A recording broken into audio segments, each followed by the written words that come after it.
There's Ekaterina. Yes, that was not one.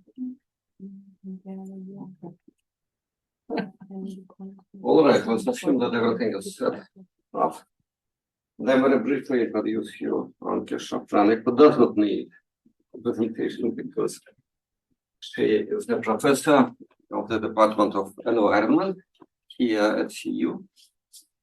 And that's a great pleasure, of course, to collaborate with the department, with various departments of the CU, because from the start our hub was conceived as an interdepartmental venture. So the hub is officially based at the Department of International Relations, but we very welcome our colleagues from other departments, and Anke was one of the first whom I talked to from the Department of the Environment.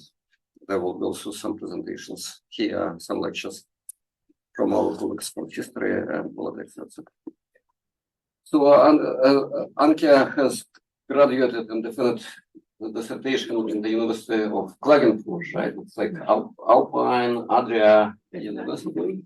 Although I have to admit, I was never there because they had a tiny, not because I was a bad student, but because they had like a small campus in Vienna. So I studied in Vienna. Ah, that's but exactly. All right, and when I looked at your CV, I really felt that that's a different world in comparison to what I'm used to, because we are proud of our books. I think you are proud of your many articles in leading journals such as Ecological Economics, and also counting references in Google School. And here I see that these articles really make an impact.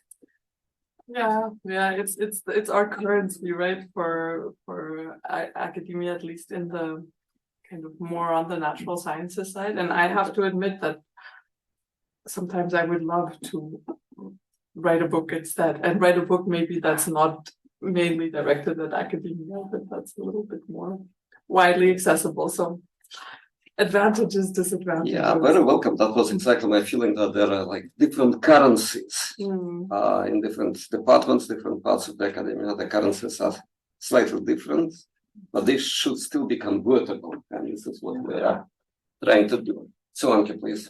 Yeah. Great. Thank you so much. So welcome everyone. Thank you for joining us. Thank you for the one person who is online.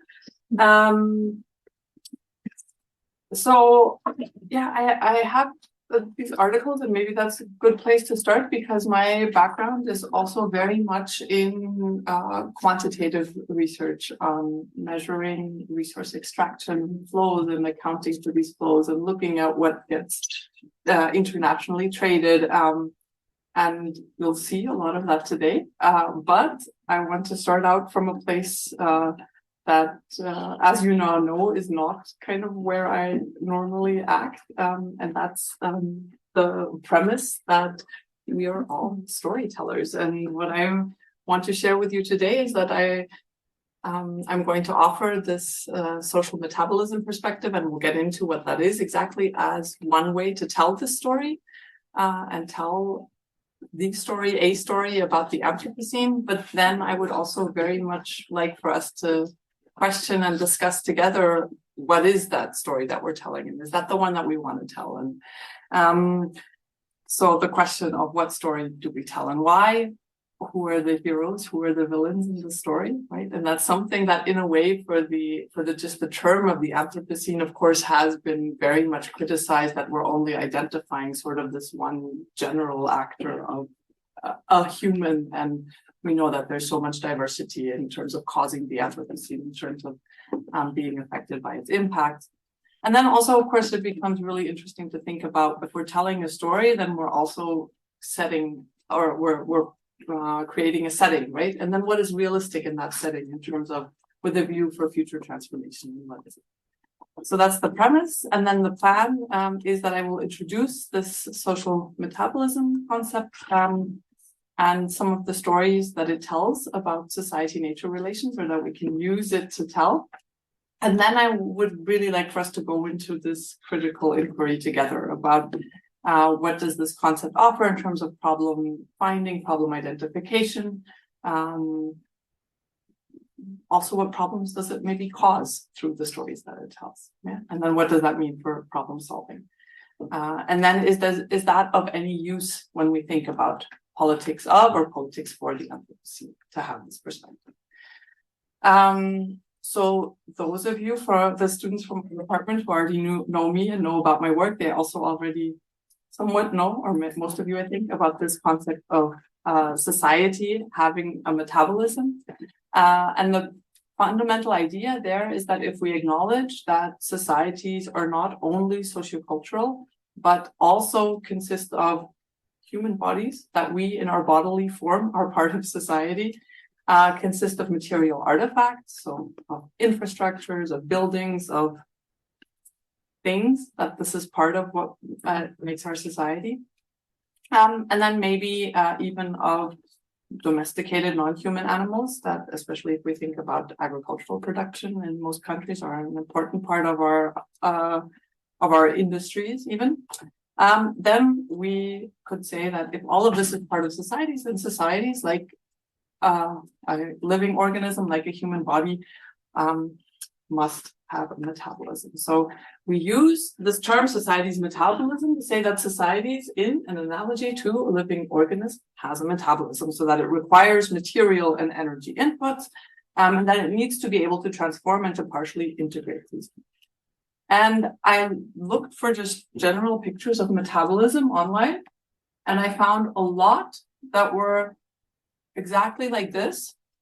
And if you know anything about your own metabolism, there's something very, very crucial that's missing here, right? So this person is eating a lot of food and a lot of fiber by the picture there, and is then creating CO2 and water and energy, right? But there's like something very crucial that's missing, and it seems that there's a little bit of a hesitancy to talk about this, to the extent that we actually have children's books that try to make it easier for children to talk about poop.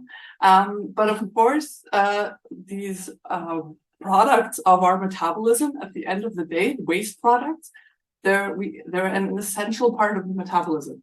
And I'm trying to highlight this, not because I think that you need to necessarily learn to talk about your poop more, but maybe you do, but because this is also part of our societal metabolism, that we cannot have resource and energy inputs without having outputs. So by using materials, inputting them into our industrial processes, it automatically means that we will have outputs of wastes, of emissions, of polluted water, of polluted air, for example.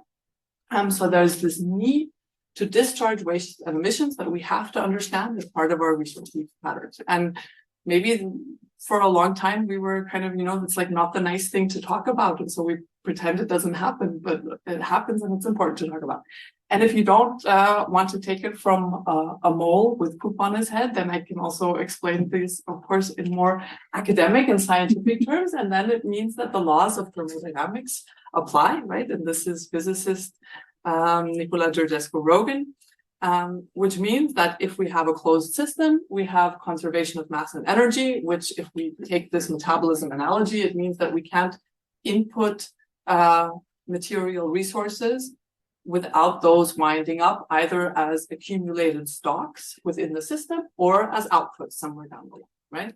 And actually, all of our inputs into societies at some point turn into outputs. The question is really when, right? And so we need to be very aware of that. And then that second law of thermodynamics, that's very important in this context, is what's called the law of increasing entropy. And entropy, kind of very colloquially speaking in physics, it's the disorder of particles, right? And if you imagine this in terms of using a resource like crude oil, for example, or then refined oil, petroleum, if we burn that oil, none of the matter that's in the oil, so neither the carbon or the hydrogen nor the trace contaminants like sulfur, for example. None of those get lost, but they are dissipated, right? Some of them wind up in the smoke and some wind up in other particles. So they're still all there. They just are spread out more and become increasingly hard to control, right? So then we have this increase in entropy. And this points us to the necessity of looking at these, if we want to call them material structures, or I don't really have like a better term there, but for these things of society that are material. So again, human beings, people, population, their domesticated animals, these artifacts, then we can start to see them as related to both a social sphere that's really socio-cultural, and then a material sphere, right? That's very much about this link to the environment. And I'll start over here on the social side, where, of course, we see a very clear representation of these material structures in culture, and then also from culture we have certain plans or programs for which material structures we need, how to build them, how to build them up. So basically we have society's material structures represented in forms of communication.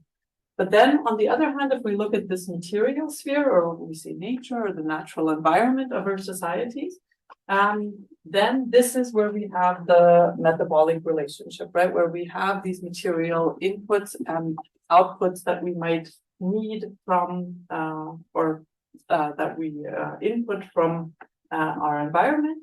And here, if we consider sort of the same types of relationships, then we do have colonizing labor. So we have to change the natural environment in order to be able to extract resources, whether it's through agriculture or through mining. And of course, these interventions, as they're sometimes called, they change nature, right? Because we have soil erosion, for example, as a result of deforestation in agriculture, but also at a large scale because we have temperature changes associated with the climate crisis, right?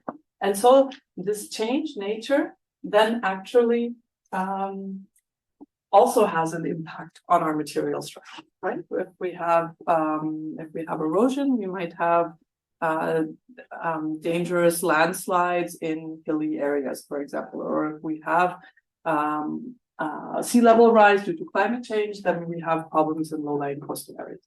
And so if we acknowledge that society has this material side as well, then that also means that nature obtains conceptually a certain agency with which it can act on society, obviously, right? And then we respond, because we do respond to those changes in nature. We build dams, for example, or we try to protect against erosion.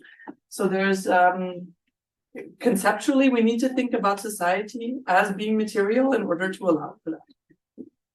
And then the other thing, of course, that this does, and this is where a lot of my work comes in, is that we render this metabolism measurable to a certain extent, right? We acknowledge that society is also material, and we can define, thank you so much, we can define boundary between the socioeconomic systems and their environment. Then we render the flows across these boundaries. So what do we get from our natural environment? What do we get from other socioeconomic systems? We render these measurable.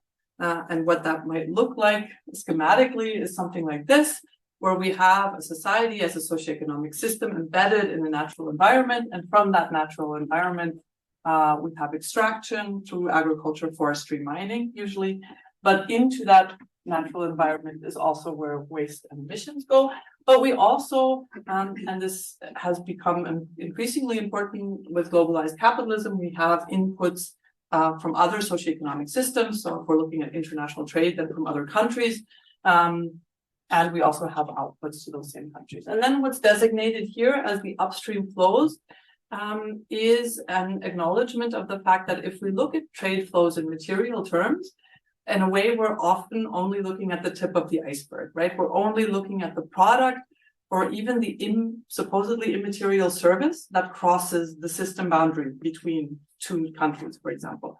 But what we're not looking at or what we're often not looking at, are all of the upstream flows, the resources, the materials that were required to produce that good for export or to produce that service for export, right? And that's something that with this metabolism concept, we can also render measurable. So we can start to see things like prototypical socio-metabolic regimes, different aspects of the great or not so great acceleration, ongoing energy transitions or lack thereof, and these are just 3 examples. Maybe also to add the role not just of material flows, but also the question of stocks, of what are we building up within these systems, right? And if we look at these prototypical socio-metabolic regimes, then we see that here, in terms of the rate of energy use, they differ quite substantially. So what we're looking at here, to start on the very left-hand side, is the basic metabolic rate. So this is the average energy use per person and year that we would need to survive. So this is generally somewhere between 3 and 4 gigajoules per person and year. That's the amount of energy that we need. And this energy mainly comes from biomass, so from the food that we eat, or actually at this point exclusively. And then if we go just from this basic metabolic rate, which in a way is sort of hypothetical, because we always need more energy than this, and we need more energy than this because we don't just survive on our own, but because we live in society, and because we live in societies in which we care for our young and we care for the elderly, and we have we try to survive as something more than ourselves. So even in hunter-gatherer societies, so these are nomadic societies that have very, very few material possessions, that don't engage in agricultural activity, but hunt and gather, or actually, as we know by now, mainly gather and sometimes hunt. What they need in terms of the biomass energy, we already have quite an increase of the average energy consumption per person a year, just by living in hunter-gatherer society. So we're now going not at 3 to 4 gigajoules per capita, but at 10. Does anyone have an idea? Some of you already know, or I don't know if you still remember. Does anyone have an idea of why this is? So why would a hunter-gatherer society, they're not building anything, they're not engaging in agriculture, why would they need more energy than just what it takes for their members to survive? Yeah. Is it the energy that you expend by hunting and gathering?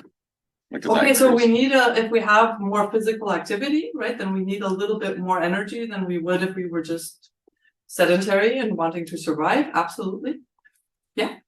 Is it the use of fire? Yes, exactly. And then we have the use of firewood, which accounts for the bulk of that difference, right? And which is super important if we think about this also in terms of, we said on the social side, we're also interested in societies as communication, right? And there's a lot of really fascinating history now around how essential the use of fire was, not just for food preparation and to render different types of biomass edible, but for communication, because that's somewhere where people come together and you sit around the fire, and as many people still like to do today.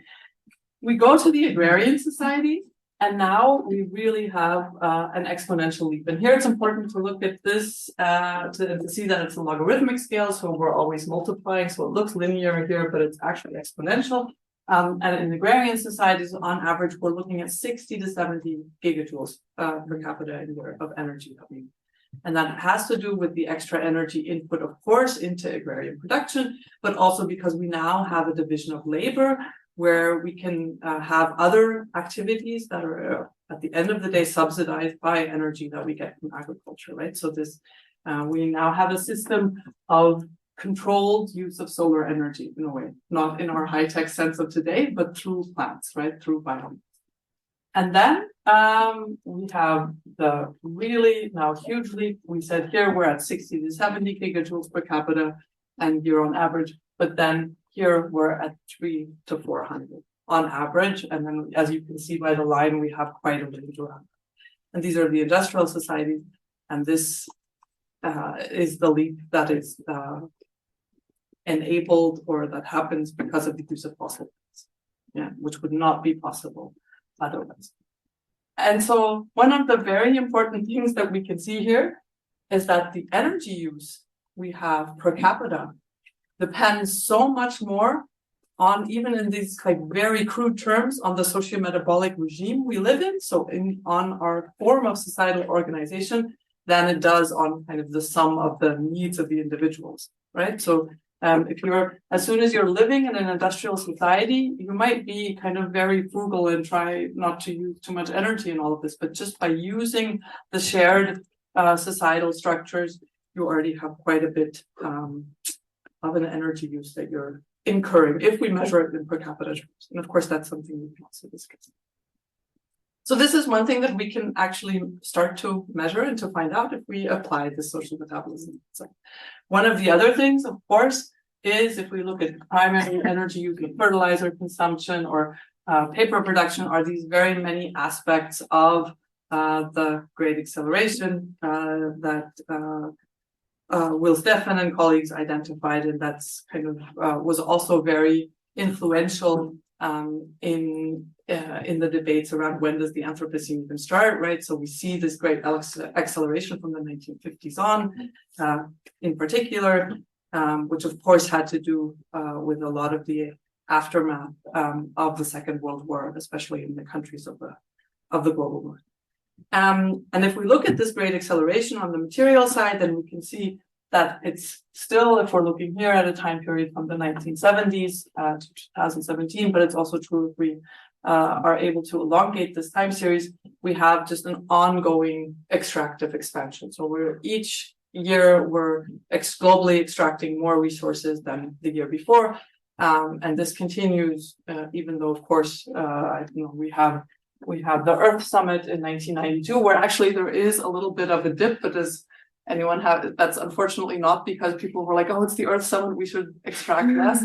But this is actually the aftermath of the dissolution of the Soviet Union, where we have kind of some, where we have, a little bit of a reduction of industrial production and extraction, but then quickly continues. And so we have this growing amount of global extraction, but it's not only, so the thing that that really changes in terms of society-nature relations is not only that we're extracting more and more resources, but also that we're using them differently than we were before. So even in agrarian, so in hunter-gatherer societies, we almost only have throughput materials in a way, right? So we have the biomass that's extracted that people eat, or the firewood that's extracted that is then burned. In agrarian societies, we have a little bit of stock building. So we start to, we have some tools, we have some buildings, but this is then in industrial societies, it really takes off completely. So here on the left-hand side, you see a little bit of a more long-term picture of resource extraction globally again. And we're looking at this now from 1900 to 2015. And you see that we started out with globally mainly using what's in green, which is biomass, and then materials that have been added in orange, fossil fuels, in blue, the metals, and then in gray, non-metallic minerals, which are mainly construction materials. And this is already our first clue because these construction materials are very clearly not throughput materials. They mean that we're building up transport infrastructures, production infrastructures, buildings, right? And even though this doesn't look like a lot, these are the additions to stock. So the NAS, net additions to stock, in gigatons per year. And this is taking off quite dramatically, even if it doesn't look that way compared to the flows. But if we compare that in the very early 20th century, only about 1/4 of all of the resources that we used went into stocks. And by 2015, it's already more than half. And it's more than half of a very large amount of resources that we're extracting overall. Yeah. And these stocks are so important because they're not only do we bundle resources into the stocks, but then they determine the resources that we need in order to be able to use these stocks. And that's something that we call, if we're looking at stocks, we call their legacy effect. So we say that buildings, infrastructures, and durable consumer goods, they require resources when they are constructed or produced, and they determine future resource flows. And as an example, from a study that was published in 2019, so we're looking at the year 2018 mainly, it was estimated that more than 650 billion tons of carbon dioxide or carbon dioxide equivalent would be emitted if only those fossil stocks, so all of the stocks related to fossil fuel industries, from oil extraction platforms to power plants, to roads for fossilized combustion engines, to electric appliances. More than 650 billion tons of CO2 would be emitted if only those stocks already in existence in 2018 would be used until the end of their lifetime. So we're not building anything new. We're not building another car with a combustion engine. I mean, of course, we have since then and then some. At the same time, the estimate of the IPCC was that in order to stay below 1.5 degrees global heating, we would be allowed to emit 420 to 580 billion tons of CO2 was the estimate at that time, right? So just using these stocks until the end of their planned lifetime would have caused us to go beyond. Is billion tons the same as gigatons? Yes. Okay. Yeah. Thanks. Yeah, please, if there are questions about like the numbers and the abbreviations and everything, please ask. Yeah. So these stocks it's incredibly important to look at what we're building up in terms of stocks in order to understand not just present day resource flows, but also future resource flows. And then another aspect, if we look more closely at this global trend of growing resource extraction, growing resource consumption, is, and this is not a very beautiful chart, but it's the only one I have, is that we also see rising inequality. And I'll try to explain why this chart shows us rising inequality. So the global rise in resource consumption is the result of, and this is what we see here, an increasing polarization in per capita resource use, in which it is increasingly likely that national consumption corresponds to either half the global average, which in the year that we're looking at here, which to be fair was still 2010, but we're still seeing a comparable trend. So in 2010 would have been 5 tons per capita, or it's people will be living in countries where national consumption corresponds to twice the global average. And that's what we're seeing here, that each of these lines represents 1 year, with 2010 being the last year that we're looking at here. And you can see that from having kind of one peak and then teetering out a little bit, we've moved to a graph that actually has these 2 distinct peaks. And this means that on the one hand, depending on which statistical measures we use, we're actually seeing decreasing inequality in material resource use, because more people all have around 5 tons per capita and more people all have around 20 tons per capita. So there's, well, you can see it over there. I touched the screen. So we have these, these 2 peaks here, but actually the underlying trend is not greater equality in the sense that everyone has 10 tons per capita, but that we have this polarization. Yeah, and that's something that's really important to keep in mind. Of course, because it also has to do with the fact that we have countries with very low levels of resource use, who oftentimes are simultaneously the countries where we have high rates of extraction, but this extraction is for export and is for consumption. So this is inequality between countries. Yes, this is at the national level, exactly. Which also means that, of course, we also know that there are huge differences also in terms of consumption within economies, and that's not even pictured here yet. Yeah, so we're still at a very much at a bird's eye view, right? And if we look more closely into countries, we see significant differences within the countries as well. And in that sense, it's maybe also not surprising that we have at least increasingly documented occurrences of so-called environmental distribution conflicts or environmental justice movements. So this is just a snapshot from the Environmental Justice Atlas. And every dot on this map represents a documented case of an environmental distribution conflict or an environmental justice movement. So where we're looking at movements against dams, against the expansion of coal mines, against fossil fuel extraction, against deforestation, against air pollution in cities, all kinds of movements. If we look at this extractive expansion, of course, maybe this is something that we might expect. And if we're looking at these environmental justice movements, and I wanted to very quickly draw your attention to an event that some of the wonderful students at our department are organizing. That's going to be held on March 12th, where we're going to specifically look at environmental defenders and at how they have intervened into this extractive expansion, but also at what cost and at what risk, right? So if you're interested and if you're around on March 12th, then very much recommend that you come and join that event. And I'll leave the QR code up for or make a note of that. Or do you want to add anything? I have two of the organizers here. So. Yeah. Oh, brava. Well, no, not really. If you can join, would be amazing.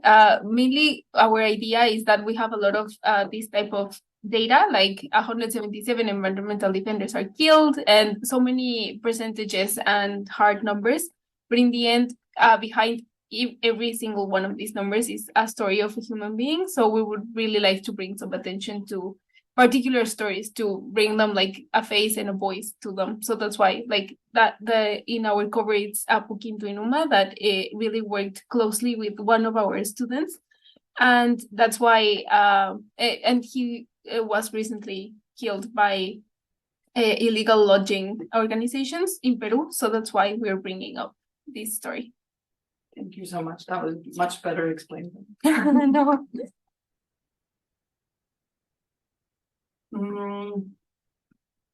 So if we're tracing this extractive expansion, these material flows, if we're actually measuring metabolism, then this is something, a tool, a perspective that can point us to all of these different things going on, right? And it can also ask us, for example, to take a closer look at what is often referred to as the energy transition, right? What we've done here, just to explain this quickly, because then the next slide, which is actually my main point, makes more sense. What we've done here is we've looked at countries in terms of their, not just their overall energy consumption, but their fossil energy consumption. And what we noticed is that there's a certain level, a very high level of fossil energy consumption. And for the year 2015, it was upwards of 200 exajoules of fossil energy consumption in this whole group, but of 160 gigajoules of fossil fuel consumption per capita. Yeah, so this is, remember we said like the basic human metabolism, we're looking at 3 to 4 gigajoules. This is 160, so that's about 40 times that of only fossil energy consumption. And what we noticed is that there's a very high level at which this sort of tends to stabilize. So we're not adding more necessarily fossil energy consumption per capita. But if we have a growing population, we are adding more consumption in absolute terms. We have countries where they're already at quite a high rate, but this is still a rate at which we tend to see additions each year in terms of fossil energy consumption. So we said that this looks like a maturing energy transition. And then we had a group of countries which at the time we called the underdogs, which I'm not sure whether I would necessarily do again, but it worked at the time, who have very, very low by comparison, right? So the fossil fuel consumption here is about 1/10 per capita of what we have in the high consuming countries. And then we looked at these 3 country groups in terms of their fossil fuel consumption overall and in terms of their population, right? So if we look at it in terms of fossil fuel consumption, maybe not surprising that 90% of global fossil fuel consumption in the year 2015 were in these countries either with high or with a completed energy transition or with a maturing energy transition, and only 10% in the low consuming countries. On the flip side, population, was almost 45%, almost 45%, so almost half of the global population lived in countries that had not yet had like a complete fossil energy transition, right? And that's, I think, really remarkable and important for us when we talk about the energy transition, and usually automatically understand this to mean a transition to renewable energy. That if we look at this globally, for most people in the world, this currently means a transition to a fossil energy regime, right? Despite the climate crisis and everything. And we also see this in the data on the use of renewable energy. So in these energy underdog countries, we have, so in brown, you see the share of renewable energy. So between 1971 and 2015, we actually have a dramatic reduction of the share of renewable energy that they're using. This is mainly because traditional wood fuel or traditional biomass burning is slowly being substituted by fossil energy carriers. And this is not to kind of say that these traditional biomass based energy systems are safe and healthy and wonderful for the people and the environment, but it's just to draw our attention to the fact that in times when we talk about the renewable energy transition, actually what's going on is we're transitioning away from traditional renewable energy. In the countries with a maturing energy transition, we still see the same trend, right? The share wasn't as high of renewable energies, but it's being reduced. And then in the countries with a completed energy transition, we do see a little bit of an addition in terms of renewable energy, but I hope you can see that in terms of percentage, it's not as much. The greater addition is in the other category, which based on the data we had at the time, so this can, the other category is both hydroelectricity and nuclear energy. Yeah, so that, and this is the global picture, and we're talking about kind of the renewable energy transition. And I think we really have to acknowledge that what we see here is a fossil energy transition. All right, so these were just kind of, from my perspective, 3 snapshots of things that we can look at when we adopt this metabolism perspective, and changes, large scale changes, or maybe also the lack of changes, right, that we can see if we look at. What I would like to do now, very briefly, and then hopefully discuss more with you, is to have a little bit of a reflection on what this perspective means in terms of problem finding, problem solving, and potentially also problem causing. And I think I started out from this idea that we're all storytellers and we're telling a certain story. So I think it's worth interrogating what is the story that this social metabolism perspective tells or allows us to tell. So we could say that we can start out from this part of the narrative here was that social metabolism is relevant, right? So let's measure it. Let's find out more about what we're doing. I hope I also convinced you that the social metabolism is more than the sum of its parts, in a sense that we're not just looking at the aggregation of individual uses, but it's something societal. It's subject to severe inequalities. And then a point that I maybe didn't make as well, but that I think is incredibly important, is that it's varied. So both across time and between countries, but of course it's also not arbitrary, right? Because it happens, all social metabolism has to happen on a physically finite planet.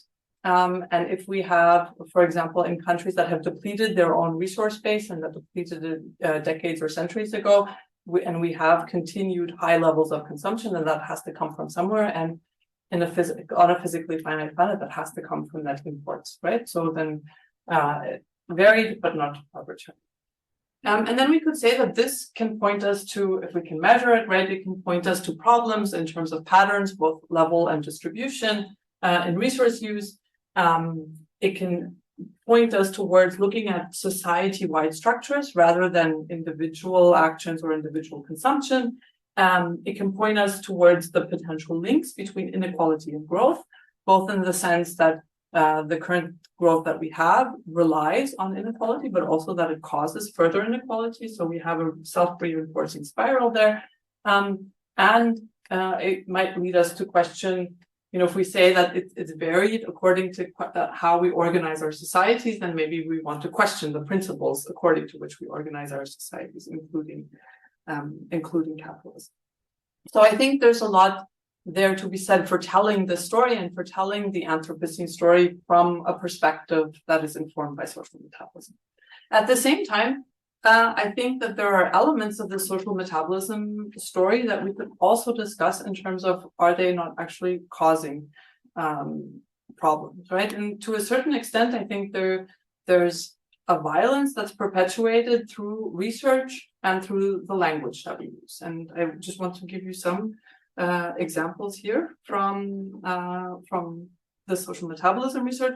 So this one question is about what happens if we denote something as resources, or if we, I have a quote there that I would like to illustrate this with. So if we refer to denote something or refer to something or someone as a resource, right? And geographer Catherine Yusuf has argued that racialization belongs to a material categorization of the division of matter, corporeal and mineralogical, into active and inert. Extractable matter must be both passive, awaiting extraction and possessing of properties, and able to be activated through the mastery of white men. So this is part of an argument that, of course, with regards to the Anthropocene, also questions this, are we really talking about all human beings equally or not? But it also questions kind of this, what do we do when we denote something as extractable, whether it's human labor or it's resources, right? And if we say resources and the extraction of resources, are we automatically part of that discourse? Then this whole metabolism analogy, right? So we understand that as human beings, in our bodily terms, we need to have a metabolism in order to survive. We need inputs, we need to be able to generate this type of energy. But then at the same time, where I'm arguing that this metabolism societal metabolism is very varied and is subject to societal organization. So then does it make societal metabolism seem natural when actually it's very much socioculturally shaped and formed, right? So what are the limits of this analogy as well, or problems associated with it? Then, of course, also the question of connotations for the word flow outside of physics, right? So, of course, in physics, very important that we denote these as flows because they're not stocks, and they're the corresponding part to stocks, of course. But if we say flow, that seems something that flows naturally, and not something that's extracted forcibly with extreme violence, with a lot of energy, with a lot of labor from the environment, right? Like still have maybe these images of like the oil shooting from the ground, like it has nowhere better to be. But I mean, for most cases, those days are over. Then the question of how granular, how detailed would social metabolism research have to be in order to counter this critical argument of the homogenization, right? So the question already came up, if we're looking at per capita national averages, what does that really tell us, right? So there are so many differences at the subnational level. There are so many inequalities that have huge bearing on material use. How granular would we have to go, and can we go there? Do we have that data? Right? So that becomes a question. And then this metabolism research has often been accused of mass fetishism, and so mass in the sense of the physical property, in that we express everything as tons, right? So even resources that are traditionally measured in terms of their volume, such as natural gas or sometimes wood, we convert everything to tons, and then we add it all up, and then we have very, very different resources, right? If we're looking at tons per capita, and that includes petroleum, and it includes wheat, and it includes rice, and it includes diamonds, and on all of these things, and we measure them in terms of their mass. What does that do? What's the story that tells? What does that mean in terms of the utility of these resources for human survival, in terms of their environmental impact? So questions that we could ask. And then, of course, I think if we start to ask these questions about social metabolism, but of course also about other concepts that we use, then we open ourselves up to asking, what other stories could we be telling? So I do think that this is an important story, but could we also be telling it in a different way?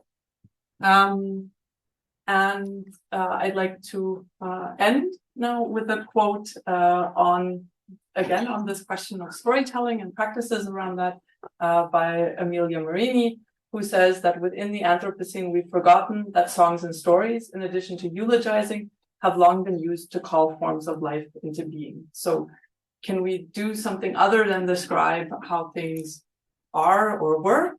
And can we use our words to maybe describe how things would or should be in a better future? And I hope we can discuss some of these aspects. Thank you so much.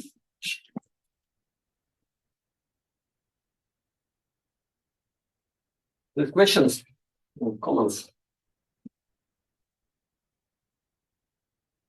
New ideas? Should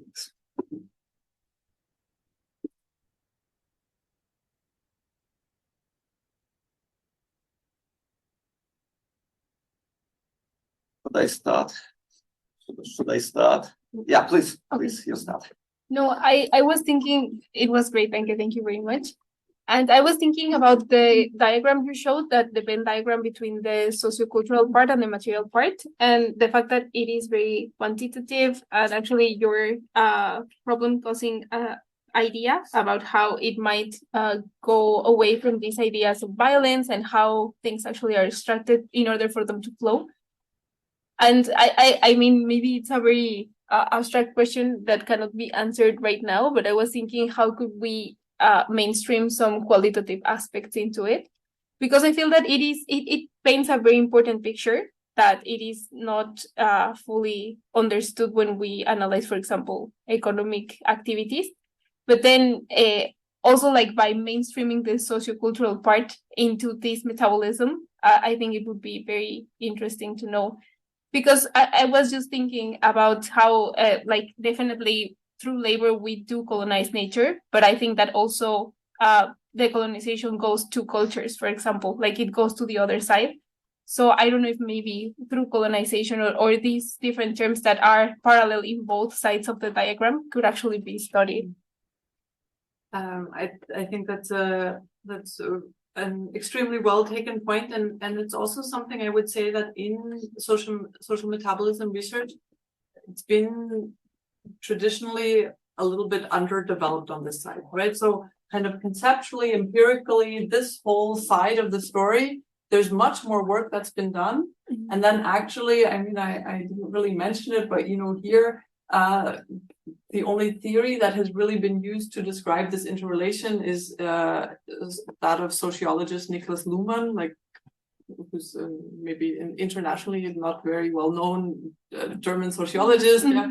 But so this is, I would say, to a certain extent, really underdeveloped, and there are many opportunities to engage, right? And so actually, this whole study of social ecology, it has a concept of colonization that sees colonization almost as I always critiqued it and said it as an apolitical process. So it really only treats colonization as what we do through labor. So the continuous intervention into the environment that's necessary in order to render that environment more useful to human societies than it otherwise could be or would be, right? And then we have all of these, to call it an intervention and then to look at what's actually ongoing, that's one thing. But then the other thing of more useful to human societies, useful in what sense, which part, like who are these humans who get to say what is useful, right? And so I think there's a lot of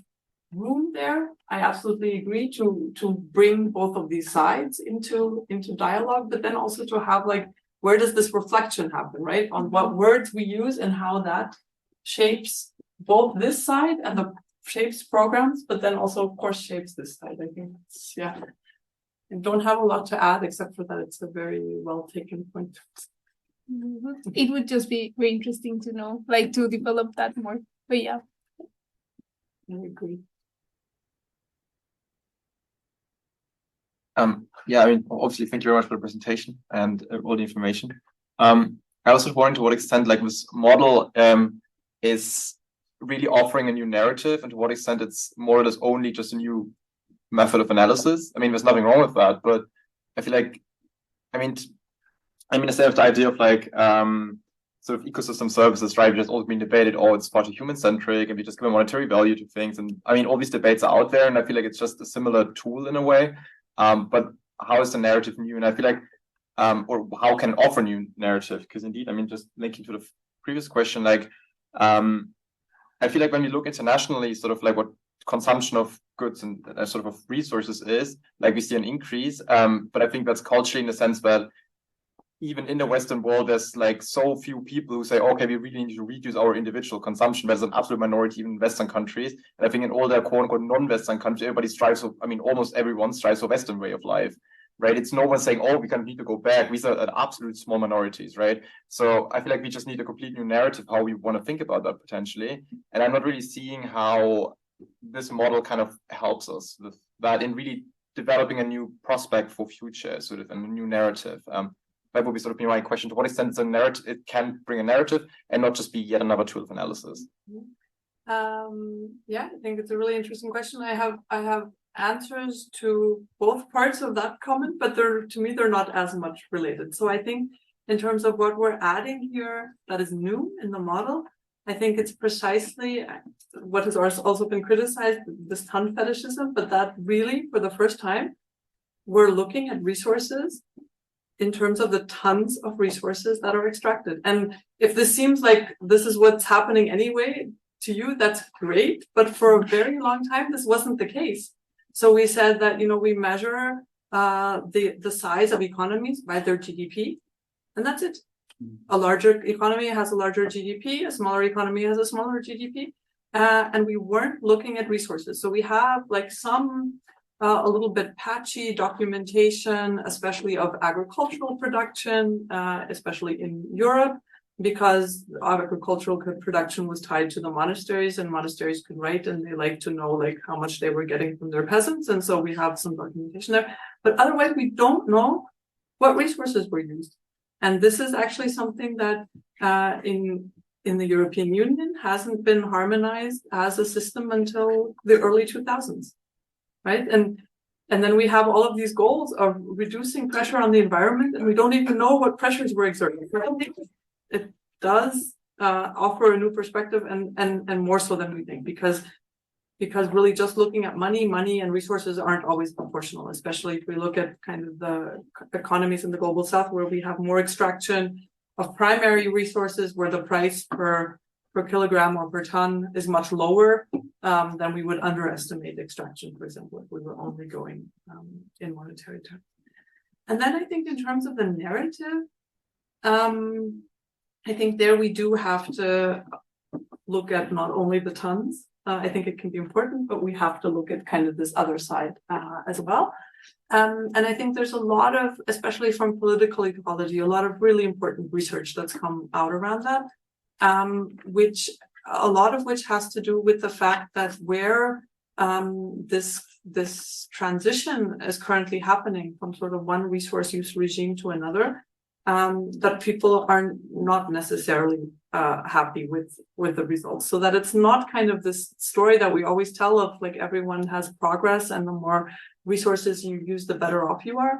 And I want to give just two concrete examples. A friend and colleague of mine did a lot of his research on the Nicobar Islands off the coast of India, and was already doing research there as an anthropologist on ways of life before the tsunami hit. And these Nicobar Islands were one of the island groups that were really completely flooded by the, when was that, 2004 tsunami. And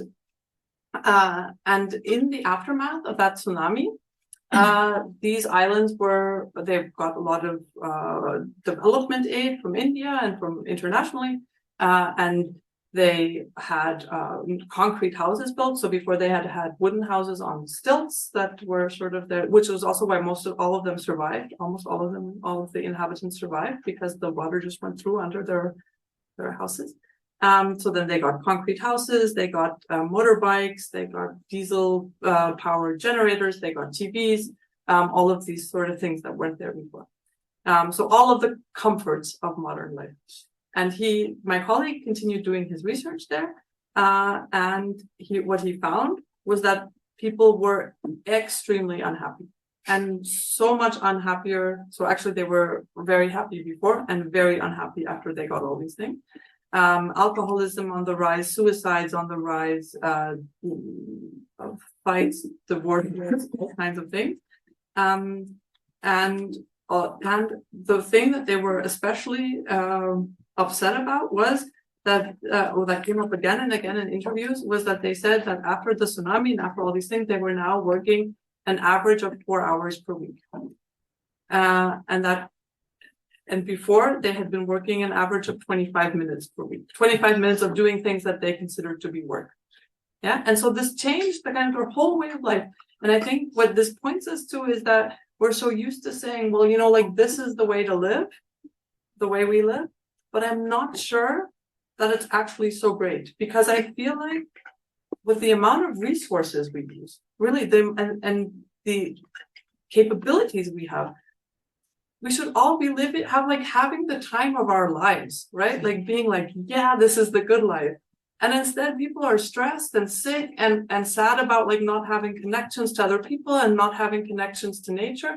And then we uphold this as the blueprint, right?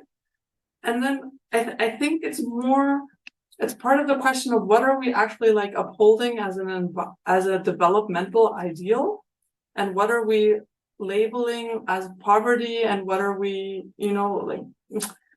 I'm not so convinced of this line of argumentation. And that's not to say that, there is clearly material poverty in the world where people don't have enough access to food and energy. And I'm not trying to kind of discuss away any of that and kind of idealize it.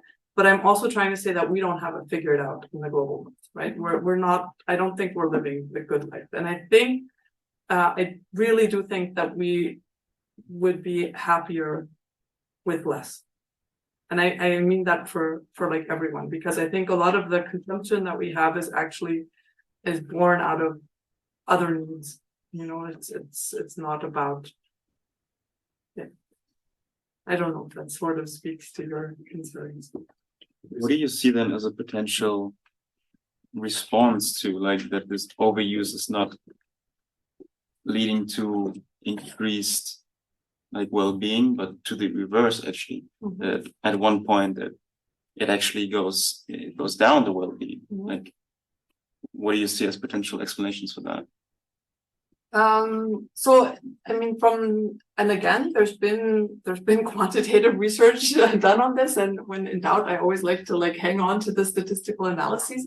But the interesting thing is that even if we look at it in these very quantitative terms, we see that there's a certain span of increasing material use when it improves well-being indicators, when it improves the HDI, when it improves all these things. And then after a certain threshold, it just levels off. So countries consume more and more and more, but they're not getting more out of it. Yeah. So we, in terms of well-being, but even in terms of the HDI, which of course we know is very much driven by economic growth. So, and I think part of the story behind that is, of course, that a lot of the resource use we do have does not go neither directly nor indirectly into things that actually improve well-being for human beings, right? So it doesn't, a lot of it doesn't go into, not into education, not into quality of accommodation, not into the ease and comfort of travel. If we look at where resources go, then we have a lot that goes into development of industries, into production facilities, into military, of course. And these are all things where, of course, there might be people that would argue, well, if we want capitalism, then we have to have all of these factories, and we have to have all of this production, and we have to have all these storehouses, and we have to have all this retail. And if we want capitalism in this world, then we're going to need a military, because that's not going to come by easy, right? So then it's upholding a system, but it's not upholding well-being. And I think that that's sort of where the ways part, right? And where we can keep adding more resources without us as we're here having the feeling that, yeah, no, like every day that we use more resources is a better day than the one before.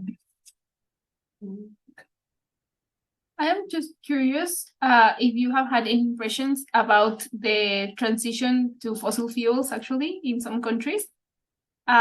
Just like what impressions have you gotten? Because I know that a lot of the discourse in the South is that it is the trend that was set in the system, and that's the only way to grow for them and to have more access to these whole things of services and everything.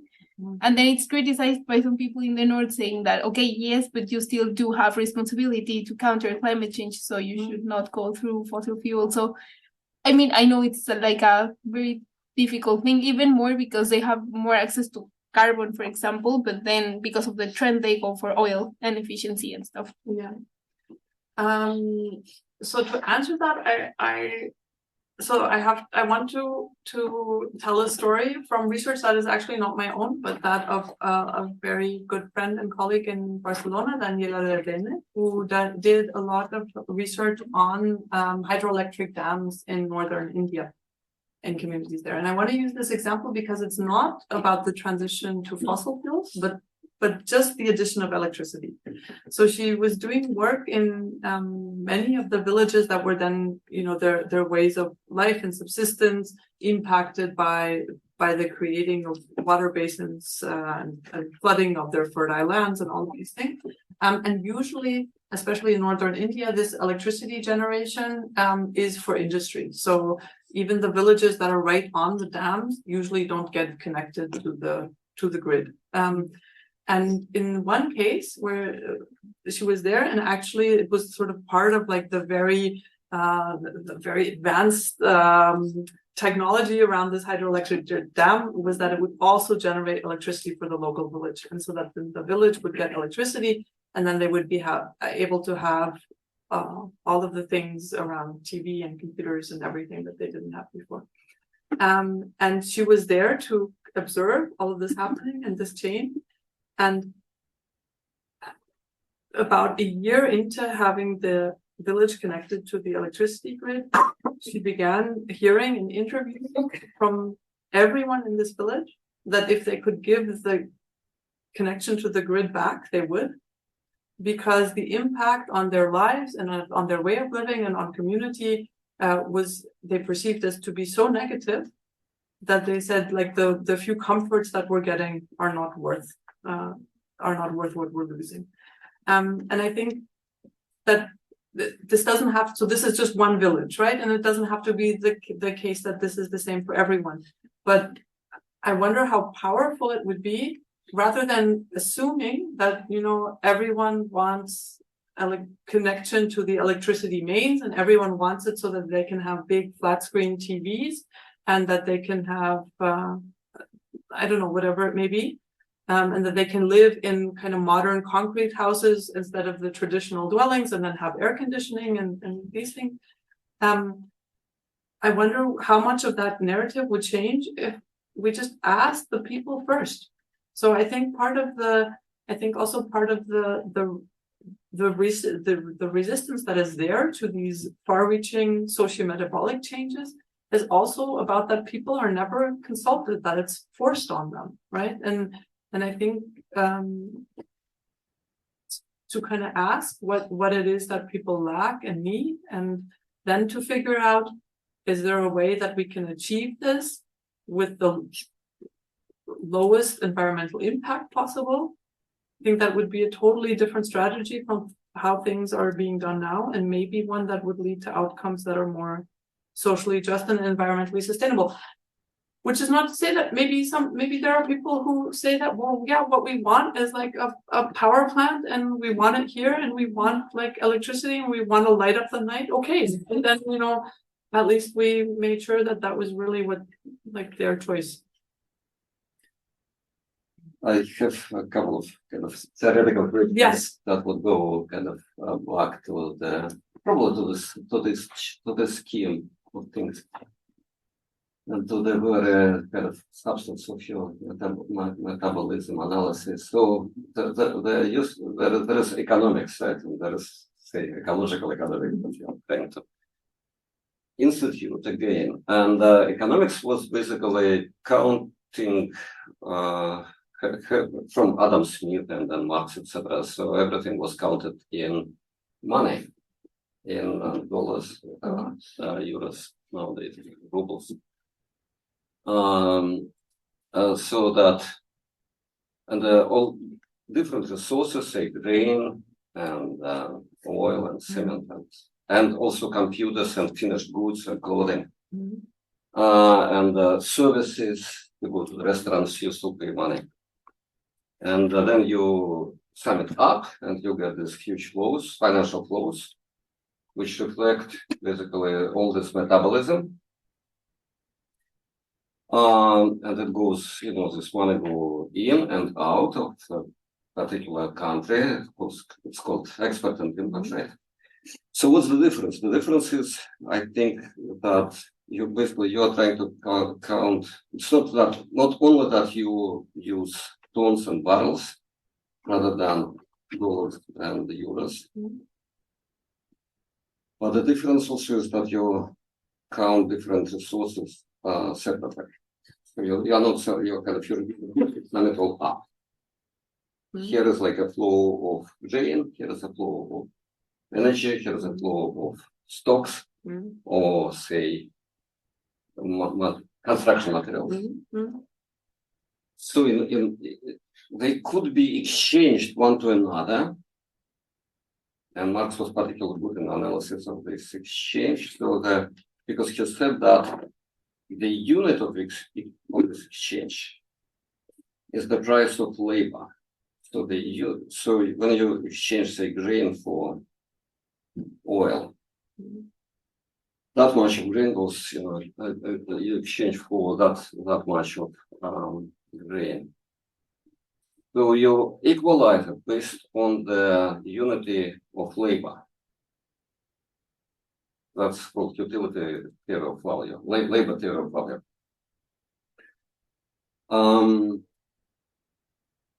But I think that you and your colleagues, they don't believe in that at all. And I also don't believe in that. I don't believe in the utility theory of value because precisely it's about material resources that they are priced defined not by labor invested, but something like rarity. They are distant, they are rare, like diamonds or oil.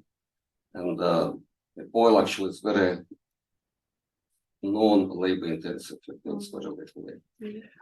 So, would you agree that basically you kind of propose something like an alternative to classical? Not. Of course, you propose something like alternative to neoliberal economics, but you are going deeper, and you propose an alternative to classical economics.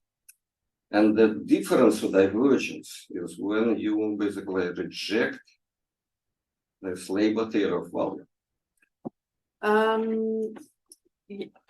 Yes, I think that's part of it. I'm not sure whether that's whether that's the whole story. So the issue is with everything that we can measure in monetary terms, right? So that we can truly measure in monetary terms, where we know how much, or in theory at least, we can find out how much workers are paid in different sectors in different countries, and we know how much countries or retailers or importers and exporters pay for products, and we can have a look at these relationships. But the problem is that how much is paid for labor is so variable. And of course, I mean, we know this from looking right here in our own economies, right? Like it has nothing to do, it's not related directly to how physically demanding the labor is, almost kind of the inverse. The more physically demanding it is, the less we pay for it.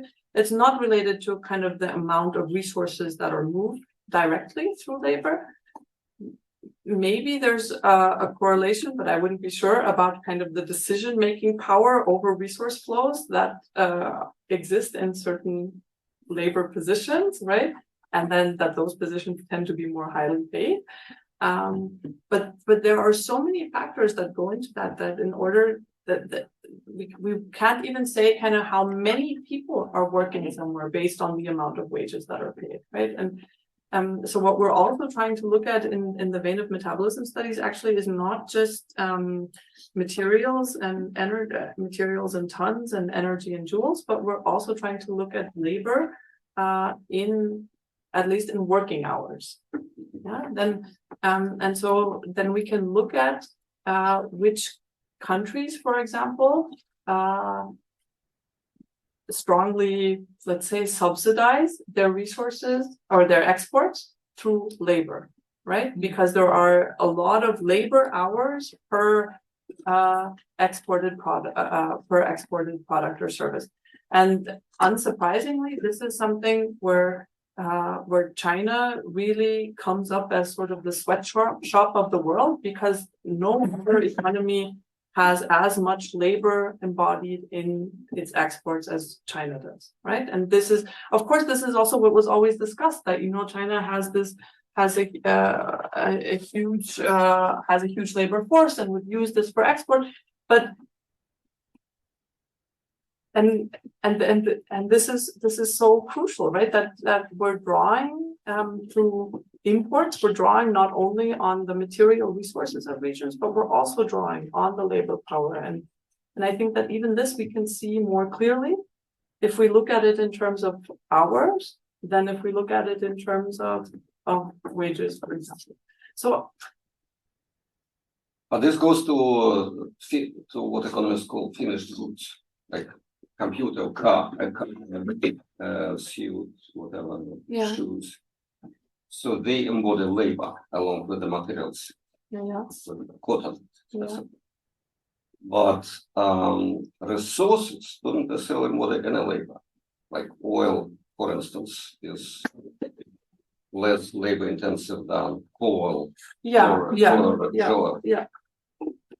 By an order of magnitude, Yeah. but it's still more expensive because Yeah. it gives Yeah. all that. So labor just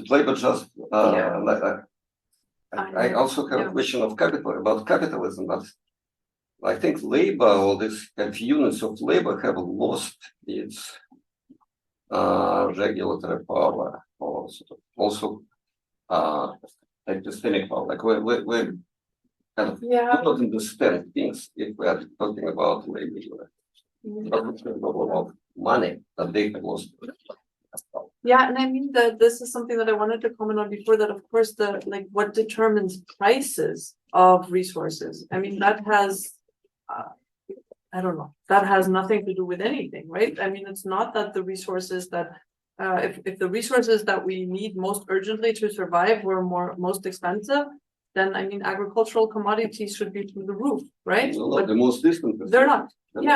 Exactly. Then there's this theory that the more processed they are, the more expensive they are, but also that's also not true, right? And then kind of how rare they are, they become more expensive. Well, by that account, oil is hugely undervalued, actually, if we say it's about kind of how rare and irreplaceable it is, right? So I really think that there are so many factors that influence prices, which include international agreements, which include like these messy inter-industry constellations where, you know, the extractors and the processors and the users for energy are all part of the same industry. Monopolies, and maybe even exactly. So we have, I really think we have to be extremely cautious with sort of prices telling us anything about value in that sense of something.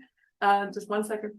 And then I think, of course, the other thing about labor is that, I mean, maybe this is still like, these are my old Marxist roots still speaking, but I think that if we look at it, that labor still plays an extremely important role in most sectors in enabling production, transport, and consumption, right? So I think there is still power in the ability to strike, at least in many sectors. I agree that especially for petroleum, there have been, and with good reason, right? They learned from what went on in coal mines and they said, we're not doing this. And so they mechanized a lot, right? And they got labor out of a lot of those things. but I think they did that for a reason. So I think it's important to know where human labor is, also in terms of if we think about kind of interventions for change. But sorry, there was already a comment or No, I was just wondering, I mean, I'm not very familiar with like social metabolism and stuff, but I was wondering this regarding labor and monetary exchanges and stuff. So the interactions of like elements within this metabolism, or like how the metabolism interacts with nature, culture, all that stuff.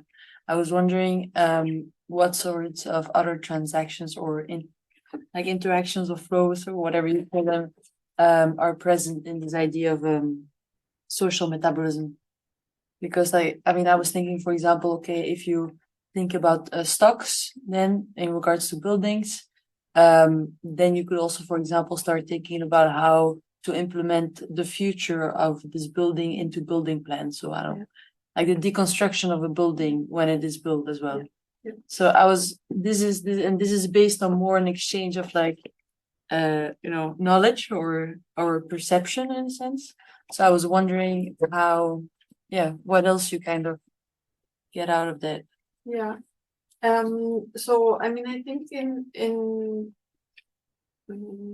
where that or these types of questions start to come into play is when we look at issues around, for example, urban mining or circular economy, right? When we're looking at the ability to make use of the resources that we already have bundled up in electronic gadgets, in buildings, and so on and so forth. And then from the social metabolism perspective, we don't just assume that, okay, they're here and that means they're there for the taking, which you could see as sort of a trend in how we think about resources, but that they've been incorporated into these structures and buildings. And if we want to dismantle them and kind of make them usable again for production processes, that's going to take a lot of energy. And it's going to take specialized technology, and it's going to take factories that can handle this. And so, I mean, if we start to think about that and calculate these things, it becomes kind of depressing, right? Because even if we were to say that we stop producing combustion engine vehicles today, what do we do with all of the combustion engine vehicles that we already have circulating the roads around the world? And what will it take to, I mean, either we just dump them somewhere, but then that's going to take a huge amount of land, and we're going to have to be careful because, of course, there's all kinds of oxidation and leaching processes that could happen with the metals and chemicals that are in these cars, or we have to dismantle them. And and just the energy amount that would take. So this is something that now is increasingly coming into social metabolism research as well, although I would say that, to be fair, this is a bit more, or was more spearheaded by what is this, the life cycle analysis community, where social metabolism is more strongly concerned with really this meta level of looking at least like all of the resource use of a household or a community or a city or a country. Whereas for this life cycle analysis, we're looking a bit more strongly at certain products, at certain goods, but also at dismantling processes, right? Like, what would it take to dismantle one car, and then what would we get out of that in terms of resources, but also what would it take? I'm wondering what would it take to integrate social metabolism analysis with the ideas of oil curves, resource dependency, carbon democracy, and some other classical formulations. Yeah. Because from my perspective, and that's actually works well. It works. These are like two sides of the moon. Emissions on the one hand, and like social evil, like oil curves, oppression, petro-aggression, war, violence, restrictions of democracy. That's on the other side of the same moon. The emissions, you told us a lot about emissions as the kind of end game of metabolism, like the like the poop of humanity. But before we come to emissions, so it's oil, particularly oil, but that also kind of was applicable to other sources of energy, but with oil is transparent. So before oil turns into emissions, it produces lots of political evil.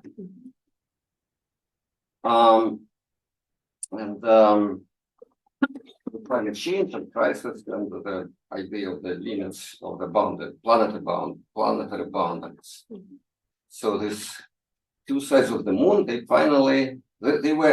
used to be analyzed separately, as it happens when we look at the moon. But nowadays they finally are coming together, and that's exactly the point of the Anthropocene or politics. What do you think about it? Yeah, I mean, I think they're coming together, but sometimes I am also worried that we're, especially with the social metabolism research, in a way we're looking at the exact same data with a different mindset, but at the same data that, let's say, governments are looking at, that companies are looking at, that hedge funds are looking at, that investment banks are looking at, right? And we're seeing these energy underdogs, and we're saying, okay, maybe there's still a chance here for them to have a different energy transition, right, than one that's to the fossil energy system. Whereas almost any other player in this world would say, unexplored markets, sales markets galore, potential sources of resources, because if we look at international trade, actually a lot of these low-income countries, they rely very much on exports, but the global market does not rely on them, right? They're not important. They're not important players. So in a way, we're dealing also with the same information that then I would say partially also drives these geopolitical aggressions, and these aggressions, whether they're military or they're economic. I think sometimes there are very different tools that are used in almost similarly aggressive ways when it comes to securing access to resources, to securing access increasingly to sales markets. And then I think something that has been overlooked also in analyses of capitalism for a long time is that we always thought that, well, capitalism has to be concerned about like sources of profits, right? Where can we squeeze where can we exploit more labor? Where can we squeeze more profit from production processes? But that has worked so well for so long for so many capitalists that we now have the problem of actually a problem of capital sinks. You have capital, where do you invest it right now, right? And this has to do with geopolitical insecurities as well, but it also has to do with a certain saturation in terms of investments, right? And then a lot of these renewable energy technologies, for example, are an excellent opportunity to sink capital. And then we sort of have to think about, like, to what extent is that stabilizing and a problematic system, and to what extent can this still be used, question mark, for an energy transition that we want. I think it becomes really, really difficult to but also really important, because if we look at these capital sinks, they're also almost always directly related to the building up of stocks, right? And then we say that where investments happen, we usually have also building up of stocks in some form, and then therefore an impact on future resources as well. More about politics and capitalism. We of course are all unhappy with capitalism, but the truth is that, at least as it goes to energy, the biggest, not a major part of global energy is owned and managed by state actors, not by private actors. So, all from Saudi Arabia to Russia to Brazil. To Norway. To Norway, exactly. So these are state actors who have their like very long planning. They are trying not to spend their money. Like, no, or if they are spending their money, they are spending on their state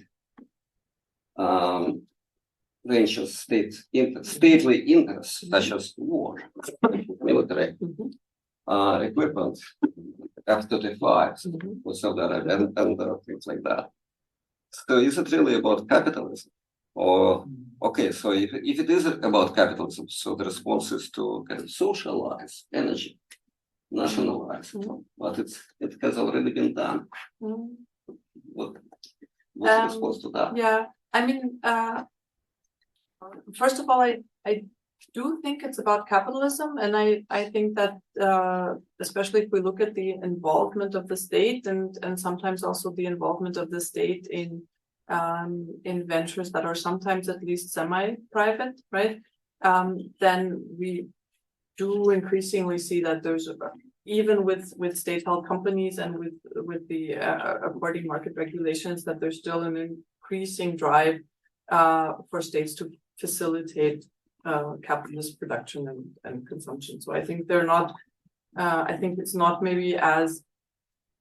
Or I don't know if it was ever very clear, but I think that there's not like a very clear, very strict distinction. I think that's the one thing. And then what was the second part of the question? I'm sorry. Now I got caught up on the. No, but that was the same thing. Like if it is about capitalism, so let's socialize or nationalize energy, but it has been done. Yeah. So by the same capitalists. Yeah. So I mean, I think, and this is something that I have to say that analytically I find personally also really, really challenging, and that I'm not sure about, because I think that as long as we have this overarching capitalist system, it's very, very difficult to do anything, really anything, that doesn't simultaneously also stabilize this effing system. So I'm very much involved in all kinds of local environmental protection work, but all of that actually means that people in their free time are taking over work in cleaning up after production and consumption. That was not their production and consumption, but they're sort of cleaning it up. They're righting the wrongs. And if they weren't doing this, then probably everything would collapse much sooner. And now I'm not in favor of, like letting the world fall around us, but I find this really challenging. How do we deal with that, right? How do we try to find ways to solve things and to make things better now without kind of simultaneously supporting the system that caused these problems in the first place, right? So I don't have the answer. Maybe one of you does. Hopefully, one of you will. Yeah, please. No, I'm afraid I don't have the answer to that. No, I think I might, if I may, maybe take a little step back and sort of the debate you had previously sort of about labor and resources. And I was wondering, like, I hope I'll be able to phrase in a comprehensive manner. I was wondering if, and I'm not saying this is not relevant still today, but I'm wondering to what extent this debate will continue to be relevant, say, in 40 years, because I feel like this is a debate for me. To me, it seems like to be a debate of economics of the 20th century, because I feel like we've been increasingly moving to a knowledge economy, a capital economy, a digital economy. I mean, energy remains important very much for digital technologies because computing takes lots of energy. That's as simple as it is. But I think other things will lose importance. And so I was wondering, like, if you not have to kind of maybe take a very new view in all of that. And I feel like the oil states in the Middle East, like the quote-unquote prosperous oil states like Qatar, Saudi Arabia, the Emirates are quite telling. Like, it's not the Emirates that want to build a car manufacturer and suddenly want to become a major producer of cars, which like typical heavy industry. No, what they want to do is digital economies, right? They want to have insurance, they want to have banks, they want to have maybe art, like Saudi Arabia wants a sport, all these things which are not in a classical sense resources instead of, we build a steel plant, like that's more the manufacturing model of the Europeans in a way. But I feel like that's also satisfied to an extent. I think there's a certain limit of how many car producers we can have in the world. So I guess my question is, like, how can we feature something which in 30, 50, 60 years will be even more important? That's knowledge, and digital technologies. How can we feature that into these sort of cycles and flows? Because I feel like they work quite differently than resources and labor. in how we analyze them. I think that's only true to a certain extent. So I think for knowledge and education, we can think about, but then even if we look at knowledge and education in terms of the branches that actually add significantly to GDP, or no, not significantly, none of that does that at the moment, but that add to GDP, then we're actually looking at, again, services that are very, very closely intermeshed with heavily resource using industries, right? And so I know that this used to be like of the, I don't know when this was, like of the 1980s, 90s sort of idea that you go for the tertiary sectors and then you have like nice jobs and not a lot of resource use and no pollution. But what is a tertiary sector that doesn't need resources, right? So you said, yeah, computers, digitalization. I don't want to open this baby up, but if I do, then I'm gonna find minerals and plastics in here from all over the world, from very, very resource and energy intensive mining operations. And it seems like, you know, like I only have my one small laptop, it can't be that much, but then we have to think about that even a metal as common as copper. Yeah, copper is, so if I were really to open this up, right, copper is in all of these wires and it's everywhere. Copper, one of the most important copper mining countries continues to be Chile. Chile currently in many of its mines copper with an ore grade, which means a metal content of 0.1%. So we're taking ore out of the mine that has rock that has 0.1% copper. And now we start to think about, okay, what does that need in terms of labor, mechanical, but also human labor, in terms of transport, in terms of energy, to get the copper out of there so that Chile can then export copper wire, right?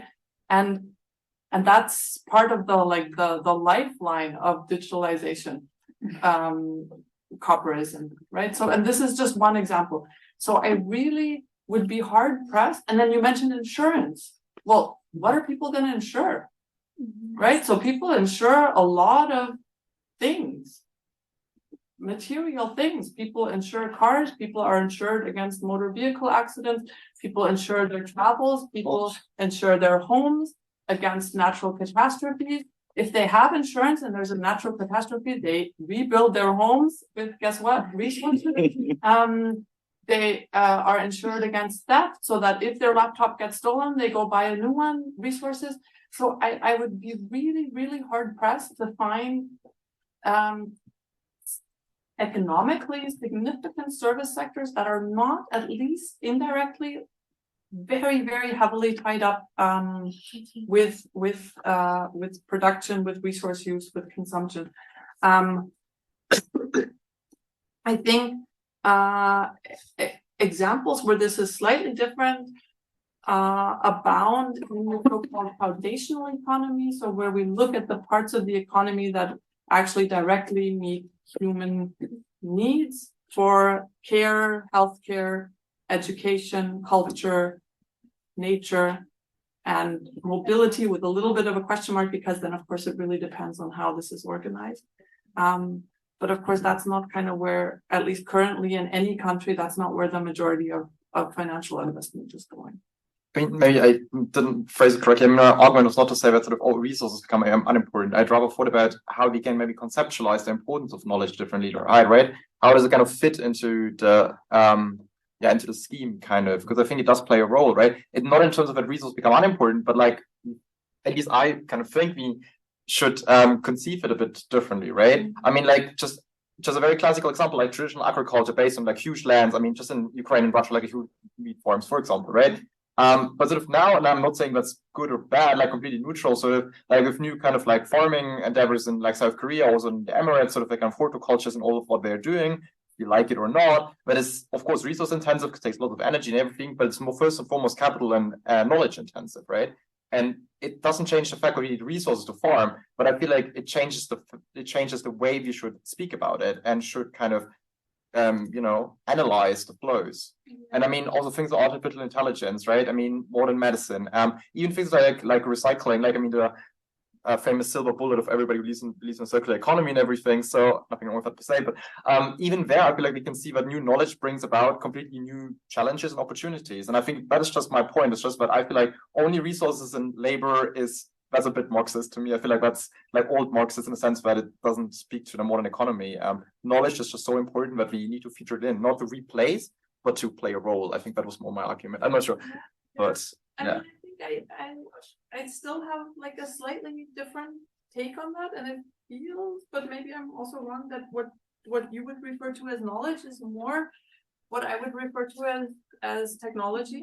Yeah, and this for me is really an important difference, because if for me an agricultural system that is knowledge intensive are a lot of the small scale agroecological systems, right, where they rely on very, very little technology, on very, very little capital, but they rely on age-old knowledge on the kind of which plants grow together, which plants protect each other, which plants like make the soil good for each other. That for me is knowledge-intensive agriculture, whereas kind of precision farming and drip irrigation and all of these things are first and foremost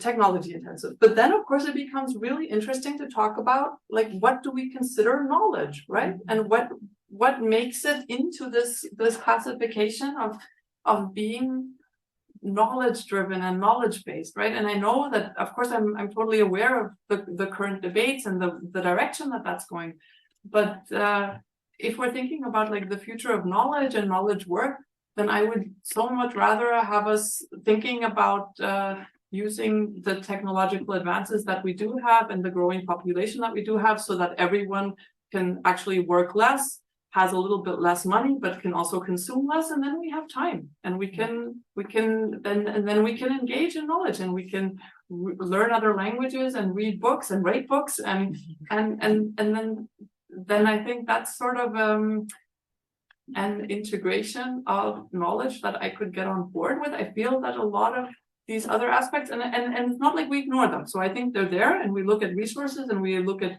labor, and we look at technology, but that almost feels to me like it would fall more into the technology category. But maybe I'm also like not doing your argument justice, and we would have to go into kind of a bit more detail on what that implies. And of course, it's tricky, right? Like this, it's not to say that no knowledge goes into developing these technologies. No, of course not. But then, what is it good for? I mean, it just maybe depends on how you define technology as well, right? Yeah. I mean, I was already referring to like just very extreme example would be like lab-grown meat. I feel like that's knowledge-based in the sense that you need to have the deep understanding of like how meat is constructed from a biological point of view, physics. I mean, that is just what I was sort of referring to, like, but maybe indeed, maybe technology is a better word in some regards. I just feel like it's changing from the fact that I think electric cars are a super interesting case. Electric car is technologically not very complicated. It's much less complicated than a quote unquote good combustion engine, for example. Literally every country can do that. Turkey's building electric cars, like so many countries which are not traditional, highly developed industrial economies. But what is interesting is like the digital technology behind it, and sort of, and that is, in my opinion, these sort of like more, quote unquote modern knowledge based. It's not about the technology of building a car; it's about what IT goes into it. Sort of, that's what is relevant nowadays, and much more. And maybe super complicated battery systems, but either way, maybe it's more question of wording than of the context. I don't know. But I mean, that's what we're getting into, right? That like how we talk about this stuff matters, and how we talk about this stuff shows a lot about how we've been trained to think. Right, and what we've been taught is good, and what we've been taught represents progress, and so I think it's really important to have these discussions and to question, what is knowledge, what is